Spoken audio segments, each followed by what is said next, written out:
വിശാലിനിയുടെ ഇന്നത്തെ എപ്പിസോഡ് ആരംഭിക്കുമ്പോൾ രാജേശ്വരിയെ വീട്ടിൽ നിന്നും അപമാനിച്ച് ഇറക്കി വിടുകയാണ് രാജീവ്.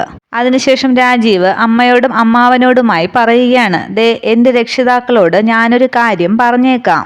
ഇതുവരെ ഞാനറിയാതെ അമ്മയും അമ്മാവനും പല വൃത്തികെട്ട കളികളും കളിച്ചിട്ടുണ്ട്. പക്ഷേ അമ്മ ഒരാളുടെ വാക്ക് വിശ്വസിച്ചാണ് സിവിൽ സർവീസ് മോഹം പോലും ഉപേക്ഷിച്ച് ശാലിനി ഒരു വിവാഹത്തിന് തയ്യാറായത്. അതിനുപോലും ഒരു വാല്യൂ കൊടുക്കാതെ ശാരികയുമായിട്ടുള്ള എൻ്റെ കല്യാണത്തിൽ നിന്നും പിന്മാറാൻ ആ വിഷജന്തു രാജേശ്വരി പറയുന്നത് പോലെ ഇനി എന്തെങ്കിലും ചെയ്യാൻ ശ്രമിച്ചാൽ അമ്മയും അമ്മാവനും ഒന്നോർത്തോ, മറ്റൊരു പെണ്ണിന്റെ കഴുത്തിൽ താലി കെട്ടാൻ ഇനി രാജീവ് ഉണ്ടാകില്ല. എന്റെ ശവം നിങ്ങളുടെ മുന്നിൽ കിടക്കും, അനാഥമായിട്ട്. അനാഥ ശവം എന്ന് പറയുകയാണ് രാജീവ്. തുടർന്ന് കാണിക്കുന്നത് രാഘവൻ നായരോട് സംസാരിക്കുകയാണ് സത്യഭാമ. ഈ പരിഹാര പൂജയ്ക്ക് ശാരദയും മക്കളെയും ക്ഷണിക്കുന്നതിനോട് എനിക്ക് യോജിപ്പൊന്നുമില്ലാന്ന് പറയുകയാണ് സത്യഭാമ. രാഘവേട്ടൻ പറഞ്ഞതുകൊണ്ട് ഞാൻ വിസമ്മതം കാണിച്ചില്ല എന്നു മാത്രം. നമ്മൾ ഏതായാലും ബന്ധുക്കളെയും സുഹൃത്തുക്കളെയും ഒക്കെ ക്ഷണിക്കുന്നതല്ലേ, ആ കൂട്ടത്തിൽ അവരും വന്നോട്ടെ എന്ന് പറയുകയാണ് രാഘവൻ നായർ. പോരെങ്കിൽ ശാലിനി ഇപ്പോൾ ഈ വീട്ടിലെ മരുമകളല്ലേ.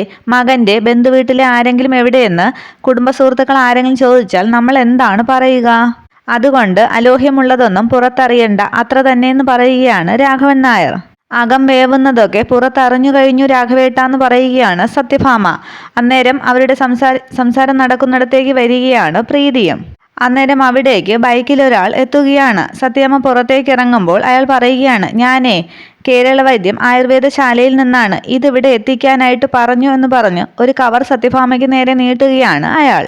അന്നേരം സത്യഭാമ പറയുകയാണ്, കൃഷ്ണൻ വൈദ്യർ അയച്ചതായിരിക്കും അല്ലേ, പക്ഷേ രാഘവേട്ടന്റെ മരുന്നുകളൊക്കെ നേരത്തെ വാങ്ങിയതാണല്ലോ, അതും 2 മാസത്തേക്കെന്ന് പറയുമ്പോൾ ആകെ പരിഭ്രമിക്കുകയാണ് പിറകിൽ നിന്ന് പ്രീതി.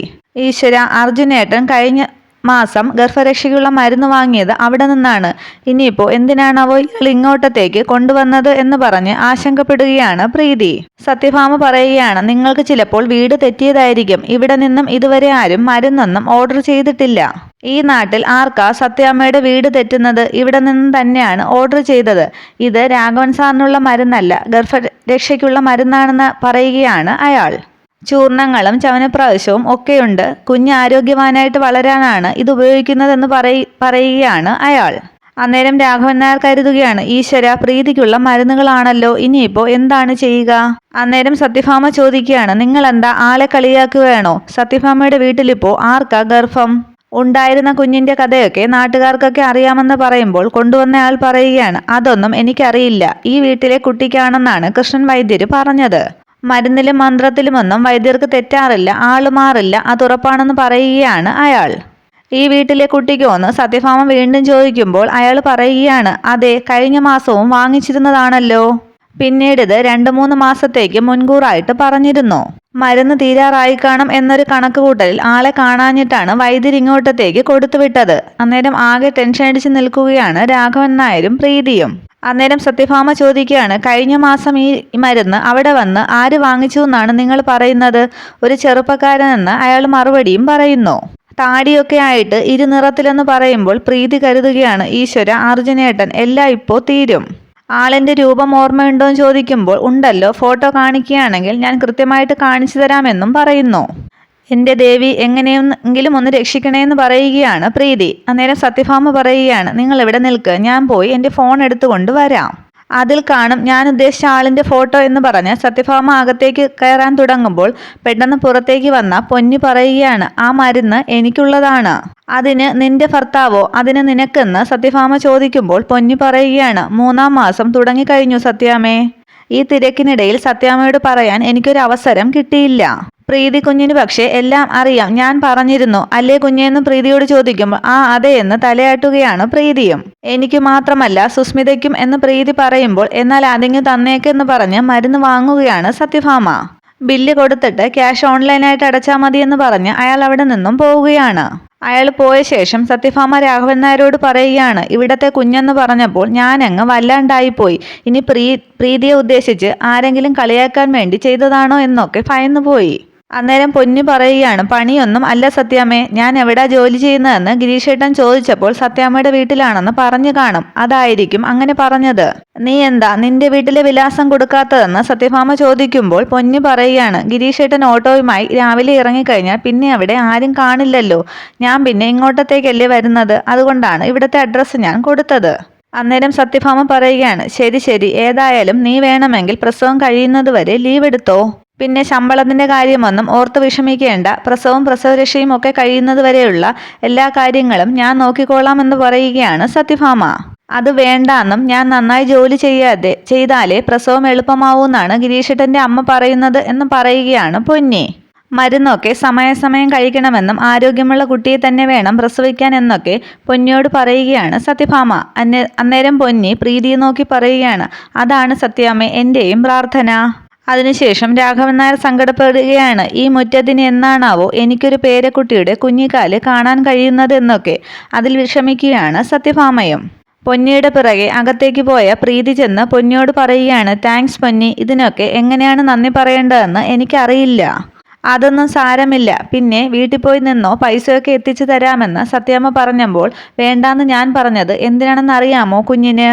ഇപ്പൊ ഞാനിവിടെ കുഞ്ഞിനൊരു മറയാണ്, ഞാൻ പോയാൽ അത് ഇല്ലാതാകും, അത് ആപത്താണ്. പക്ഷേ ഓരോ ദിവസവും മുന്നോട്ട് നീങ്ങുന്തോറും ഞാൻ കൂടി ആപത്തിലാകുമെന്ന് കുഞ്ഞിനറിയാമല്ലോ.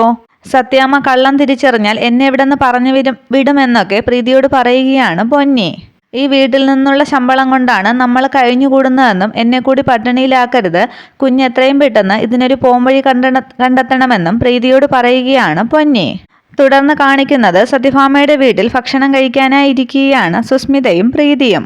അന്നേരം താഴേക്ക് വിഷ്ണു വരുമ്പോൾ സത്യഭാമ ചോദിക്കുകയാണ്, എത്ര സമയമായി നിന്നെ വിളിക്കുന്നു, വിശപ്പൊന്നും ഇല്ലേ നിനക്ക്, ഇരിക്കുമെന്ന് പറയുകയാണ്. അന്നേരം പ്രീതി ചോദിക്കുന്നു, ശാലിനി എവിടെ വിഷ്ണുവേട്ടാ?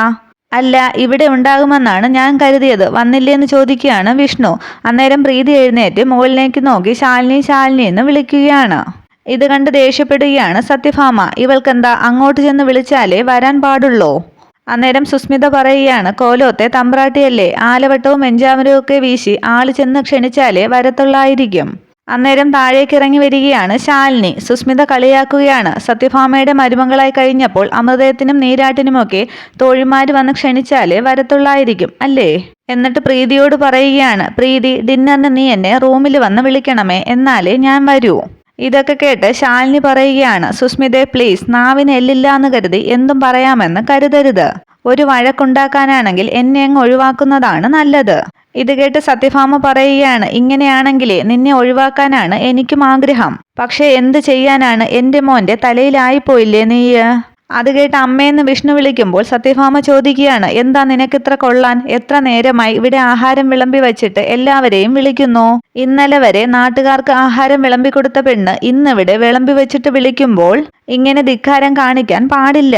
അല്ലെങ്കിലും മുൻവാതിലൂടെ തലയുയർത്തി പിടിച്ചു വരുന്നവൾക്കും പിൻഭാഗത്തുകൂടി നുഴഞ്ഞു കയറി വരുന്നവൾക്കും ഒരേ സ്വഭാവമായിരിക്കില്ല എന്ന് നിനക്ക് അറിഞ്ഞുകൂടെ എന്ന് വിഷ്ണുവിനോട് ചോദിക്കുകയാണ് സത്യഭാമ. മുൻവാതിലൂടെ അന്തസ്സോടെ വരുന്നവൾക്ക് മാത്രമേ ഇലയിട്ട് സദ്യ കൊടുക്കേണ്ട ആവശ്യം ഉള്ളൂ. പിൻഭാഗത്ത് അടുക്കള വഴി കൂടി നുഴഞ്ഞു കയറി വന്നവൾക്ക് അടുക്കള മുറ്റത്ത് കുമ്പിളിൽ കുഴികുത്തിയാണ് കൊടുക്കേണ്ടത്. അതാ ഇനി ചെയ്യേണ്ടതെന്ന് സത്യഭാമ പറയുമ്പോൾ ദേഷ്യപ്പെട്ട് ദേ സത്യാമ്മയെന്നും പറഞ്ഞ് സത്യഭാമയ്ക്ക് നേരെ കൈ ചൂണ്ടി സംസാരിക്കുകയാണ് ശാലിനി. ദേഷ്യപ്പെട്ട് ശാലിനി ചോദിക്കുകയാണ്, പിൻവാതിലൂടെ ആര് നുഴഞ്ഞു കയറിയെന്നാണ് നിങ്ങളീ പറയുന്നത്? നിങ്ങളുടെ മകൻ താലി കെട്ടിയാണ് എന്നെ വീട്ടിലേക്ക് കൂട്ടിക്കൊണ്ടുവന്നത്. കുഴികുത്തി കുമ്പിളിൽ കഞ്ഞി കുടിക്കാനുള്ള ഭിക്ഷക്കാരിയല്ല ഞാൻ. അന്നേരം ദേഷ്യപ്പെട്ട് ശാലിനി വേണ്ടാന്ന് പറയുകയാണ് വിഷ്ണു. അന്നേരം സുസ്മിത പറയുകയാണ്, കെട്ടിയെന്നുള്ളത് സത്യം തന്നെ, പക്ഷെ കെട്ടാൻ താലി ഉയർത്തിപ്പിടിച്ച് കെഞ്ചിയത് ആരാടി? പുളിങ്കൊമ്പിൽ തന്നെ പിടിക്കുമ്പോൾ അതിൽ പുളിയുറുമ്പുണ്ടോന്ന് നോക്കണമെന്ന് പഠിപ്പിച്ചില്ലേ നിന്റെ അമ്മ? യു ഷട്ടപ്പ് എന്നും പറഞ്ഞ് മേശപ്പുറത്ത് കൈ ഇറുക്കി അടിക്കുകയാണ് ശാലിനി. അന്നേരം എല്ലാവരും എഴുന്നേൽക്കുന്നു. എന്നിട്ട് ശാലിനി പറയുകയാണ്, ദേ എന്റെ അമ്മയെ ഇതിലേക്ക് വലിച്ചിഴക്കരുത്. ഇതൊക്കെ കണ്ട് ദേഷ്യപ്പെട്ട് സത്യഭാമ പറയുകയാണ്, ചി നിർത്തടി, ഒരു ചായക്കടക്കാരിയുടെ മോള് വന്ന് എന്നെയും ഇവളുടെയും മുൻപിൽ വന്ന് ഷട്ടപ്പ് പറയുന്നോ? നിന്നെപ്പോലെ IAS-നൊന്നും പഠിച്ചില്ലെങ്കിലും വിദ്യാഭ്യാസമുള്ള പെണ്ണ് തന്നെയാണ് ഈ സുസ്മിതയും. അതുകൊണ്ട് കൂടുതൽ നെകളിക്കാതെ വല്ലതും കഴിച്ചിട്ട് പോകാൻ നോക്ക്. എന്നിട്ട് സുസ്മിതയോട് പറയുകയാണ്, സുസ്മിത വന്നേ, നമുക്ക് പിന്നീട് കഴിക്കാം, ഇവനും ഇവളും പോയിട്ട് മതി. വാ മോളെ എന്നും പറഞ്ഞ് സുസ്മിതയും കൂട്ടി സത്യഭാമ പോകാൻ തുടങ്ങുമ്പോൾ മുമ്പിലേക്ക് ചെന്ന് ശാലിനി പറയുകയാണ്, സത്യാമ്മ ഈ കാണിക്കുന്നത് വളരെ മോശമാണ്. ഞാൻ വേണമെങ്കിൽ പൊയ്ക്കോളാം. നിങ്ങളിരുന്ന് ആഹാരം കഴിക്കുമെന്ന് പറയുന്നു ശാലിനി. അന്നേരം സത്യഭാമ പറയുകയാണ്, വഴിയിൽ നിന്നും മാറ്. പറ്റില്ല. ആഹാരത്തിന് മുൻപിൽ നിന്ന് സത്യാമ്മ ഈ കാണിക്കുന്നത് എന്നെ അപമാനിക്കുന്നതിന് തുല്യമാണ്. അന്നേരം സത്യഭാമ പറയുകയാണ്, ഓഹോ എങ്കിൽ എന്താ അപമാനമെന്ന് ഞാൻ നിന്നെ കാണിച്ചു തരാം എന്ന് പറഞ്ഞ് ശാലിനിയുടെ കയ്യിൽ പിടിക്കുകയാണ് സത്യഭാമ. വാടി ഇങ്ങോട്ടെന്നും പറഞ്ഞ് ശാലിനിയെ പിടിച്ചു വലിക്കുമ്പോൾ സുസ്മിത പറയുകയാണ്, അവൾക്ക് വേണ്ടതങ്ങ് കൊടുത്തേക്കമ്മേ. സത്യഭാമ ആരാണെന്ന് അവൾക്കങ്ങ് കാണിച്ചു കൊടുത്തേക്ക്. അമ്മ എന്തായി കാണിക്കുന്നത്, വിടവള എന്നൊക്കെ വിഷ്ണു പറയുന്നുണ്ട്. പക്ഷെ അതൊന്നും കേൾക്കാതെ ശാലിനിയെ പിടിച്ചു വലിച്ച് ഉമ്മറത്തേക്ക് കൊണ്ടുപോവുകയാണ് സത്യഭാമ. നിനക്കിനി ഈ വീട്ടിൽ സ്ഥാനമില്ല, ഇവിടുന്ന് പൊയ്ക്കോളണം എന്ന് പറഞ്ഞ് മുറ്റത്തേക്ക് ശാലിനിയെ തള്ളുകയാണ് സത്യഭാമ. പെട്ടെന്ന് സ്വപ്നത്തിൽ നിന്നും ശാലിനി എന്ന് വിളിച്ചുകൊണ്ട് ഞെട്ടി ഉണരുകയാണ് ശാരദാമ്മ. ശാരദാമ്മ കണ്ട സ്വപ്നമായിരുന്നു ശാലിനിയെ പുറത്താക്കലൊക്കെ ഈ നടന്ന സംഭവങ്ങൾ. ശാരദാമ്മയുടെ ഉച്ചത്തിലുള്ള നിലവിളി കേട്ട് റൂമിലേക്ക് വന്ന് ലൈറ്റ് ഇടുകയാണ് ശ്യാമയും ശാരികയും. എന്താ സ്വപ്നം കണ്ടോന്ന് ചോദിക്കുമ്പോൾ അതെ, സത്യഭാമയുടെ വീട്ടിൽ വെച്ച് ശാലിനിയും സത്യഭാമയും തമ്മിൽ വഴക്കുണ്ടായി എന്നും സത്യഭാമ അവളെ പുറത്താക്കി എന്നും പറയുകയാണ് ശാരദാമ്മ. അന്നേരം ശ്യാമ പറയുകയാണ്, അതേതായാലും സംഭവിക്കാൻ സാധ്യതയുള്ള ഒരു കാര്യം തന്നെയാണ്. പക്ഷേ അത് സ്വപ്നത്തിന്റെ ആദ്യ പകുതി മാത്രം എന്ന് പറഞ്ഞ് ശാരദാമ്മയെ ആശ്വസിപ്പിക്കുകയാണ് ശ്യാമ.